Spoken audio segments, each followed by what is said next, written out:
Well, Jerome Powell announced that they will not be cutting the federal funds rate, and they're putting a pause on it. Sort of the majority of the committee was of the view that inflation's a bit above target, maximum employment is at target. That calls for modestly restrictive, in my way of thinking, modestly restrictive stance of policy for now. And a lot of people in Washington are pretty ticked off about it, including President Trump, Bill Pulte, and a whole bunch of politicians. And now it's even creating anger among people who are trying to buy a home. I think he's doing a bad job, but he's going to be out pretty soon anyway. In eight months, he'll be out. But I call him too late. He's too late all the time. He should have lowered interest rates many times. Europe lowered their rate 10 times. We lowered ours none. And it's causing a problem for people that want to buy a home. They are saying they feel he's the reason why we still have this housing affordability crisis going on in the country. And by getting rid of him and cutting the federal funds rate, everything's going to be hunky-dory and homes are going to be affordable again. Well, I got news for you. I hate to say it, but removing Jerome Powell is not going to fix this problem. This is a hot political topic right now, and I don't want to get political. As a matter of fact, I'm not getting political at all about this in this video. What I want to do in this video is I want to explain to you how the federal fund rates does not directly correlate to mortgage interest rates. It can influence it, but it does not directly set the mortgage interest rates. I want to help you understand how this works because there's a lot of confusion out there and people are just misunderstanding this whole thing and they're getting angry. Just the purpose of this is just to explain how the mortgage rates and the federal fund rate works. And I'm going to share some other opinions with you too. So let's get into it. Okay, as you know, Jerome Powell is the chairman of the Federal Reserve. He was appointed back in 2018 by President Trump. And now Trump is all up in arms and wants him to cut the federal fund rate, and people can't afford the high mortgage interest rates and all the things. It's chaos. It's total chaos. And I sit back and I watch this and I'm like, but yeah, that's not how this works. Listen, I'm a realtor. I'm not an economist. I'm not a mortgage lender. So those of you who are watching, you're the armchair economists, the keyboard warriors, I'm sure you're going to have a lot to say about what I'm talking about. And listen, if you have something productive to share about what I'm talking about, please do. And again, this is not meant to be a political video. So I'm going to put that out there right now. Let's first talk about the federal funds rate. Okay, this is the big thing. We watch the news every quarter to see if Jerome Powell is going to come out and say we're going to cut the federal funds rate. This has been a big deal since, a few years ago when they started raising that federal fund rate. The federal funds rate is the interest rate at which U.S. banks and credit unions lend money to each other overnight. Now, who sets this rate? The Federal Open Market Committee, which is a division of the Federal Reserve, sets that rate. The purpose of the federal funds rate is to help control inflation, stabilize prices, and influence economic growth. Now, this is a short-term rate, meaning this is affecting short-term borrowing costs. And what do I mean by that? We're talking about credit cards, personal loans, auto loans. So this does not directly set the mortgage interest rates. Now, let's talk about the mortgage interest rates. So how are these rates set? Mortgage interest rates are tied to the 10-year Treasury yields and bond market expectations. The mortgage interest rates are influenced by the inflation outlook, global demand, and the economy overall. There is generally an indirect connection when the feds cut the federal fund rate where it can impact mortgage interest rates. And I'm going to get into that in a little bit. But the mortgage interest rates are for long-term loans.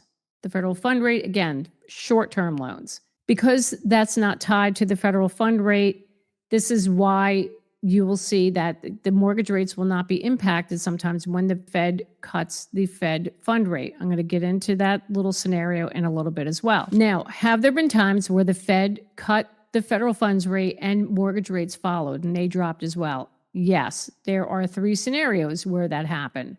The first one was 5 years ago, 2020, during the pandemic. The Fed slashed the federal funds rate from 1.75 to 0. Yes, because of that, bond investors turned around to safer assets, such as U.S. Treasuries. So that then brought the 10-year yield down, therefore bringing mortgage rates down with it. By January 2021, mortgage interest rates were down to 2.65%. Oh my God, you remember those days?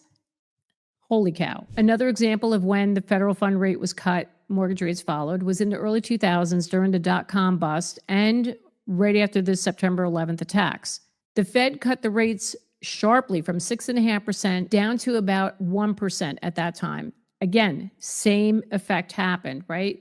The long-term treasury yields fell, therefore bringing the mortgage rates down. And another example is the Great Recession in 2007 and 2008. Once the financial markets collapsed, the Feds cut the funds from 5.25% to 0. Therefore, same effect again. The yields dropped, then bringing the mortgage rates down. Now, why does it work in those situations where you have like these catastrophes or economic collapses? What happens in times like that, when you have recessions or, major catastrophes going on, investors flock to U.S. Treasuries as their safe haven for investing. So they dump all their money into treasuries, and therefore it brings the yields down. So that's why. Has there been a time where the Fed did cut the federal funds rate and mortgage rates did not decrease? Oh, yes. When did that happen? Last year, September 2024. Now, the Feds cut the rate late September of last year, and there was all this great anticipation because they hadn't cut the rate for, I think it was about a year at that point, and people were getting all excited. But guess what? Mortgage rates did not go down. They still remained elevated at 6-7%. And people were like, what the heck? Why? Because of inflation.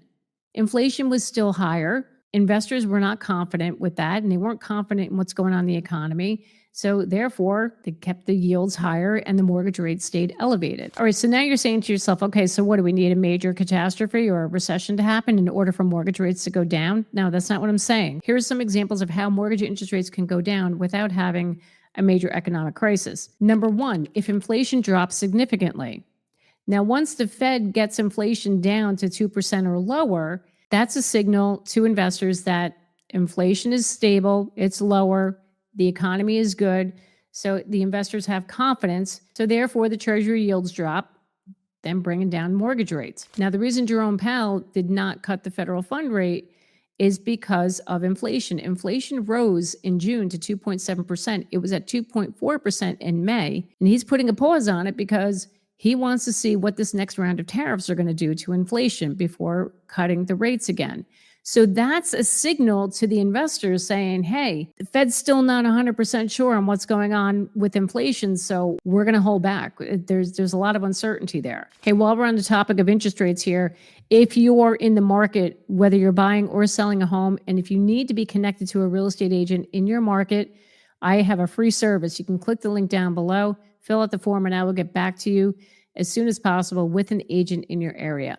Also, if you are looking to sell or buy a home here in Northern New Jersey and you would like to work with myself and my team, there's another link down there. You can fill that out and I will get back to you and we'll set up a Zoom call and we'll have a whole consultation. Okay, another way that the mortgage interest rates will come down, if there's a strong demand for U.S. bonds. Global uncertainty typically drives safe haven buying of U.S. debt.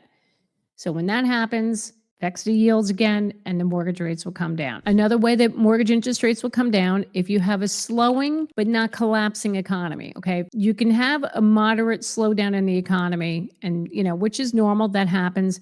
And once that happens, that will also bring mortgage interest rates down. And why is that? Because when you have slower growth, you have less aggressive borrowing from businesses, inflation cools, right? And then therefore it's going to bring those mortgage rates down. Now, an example of this was back in 2019, I believe it was in the fall. This is before COVID even happened. There was slower global growth and lower inflation expectations. So that brought the rates back down. So rates were coming back down below 4% at that time. Experts feel that if Jerome Powell is fired, it's going to cause major chaos in the economy, and it could actually raise mortgage interest rates. Yeah, it could totally backfire. So there's a lot of speculation here, a lot of talk. I don't think he's going to be let go. I just don't see it. I think it's all political theater, to be honest with you. That's my opinion on that. But keep in mind, we got to be careful. Yeah, we'd like to see mortgage interest rates come down a bit. I think if they come down in the 5% range, it will have an impact, a positive impact on sellers and buyers, because I feel if sellers who have mortgage rates below 4%, I think a 5% interest rate, if they needed to borrow again, they needed to get a mortgage, I think they would be able to stomach a 5% interest rate. And for buyers, that would just be a really wonderful thing if you get them down to 5%. If you get lower than that, and people keep asking me, do you think rates will go down to what they were during the pandemic 5 years ago? I hope they don't, because look what happened. We had a buyer frenzy. People came out of the woodwork and everybody's buying up homes. And what happened? It drove home prices up. We need to have a balance, enough to entice sellers to want to sell their homes, increase the inventory, right? And we still have our buyer demand. We need to bring balance back to this market. Firing Jerome Powell is not going to bring balance back to the market. I hate to say it, but that's where I stand on that one. I hope I brought clarity to you and helping you understand how this all works with the federal fund rate versus mortgage interest rates. And listen, if you want more news about what's going on in the housing market, you can check out these videos right over here. There's a lot going on. Thank you so much for watching me today to get your dose of real estate reality. My name is Jackie Baker, and I will see you next time.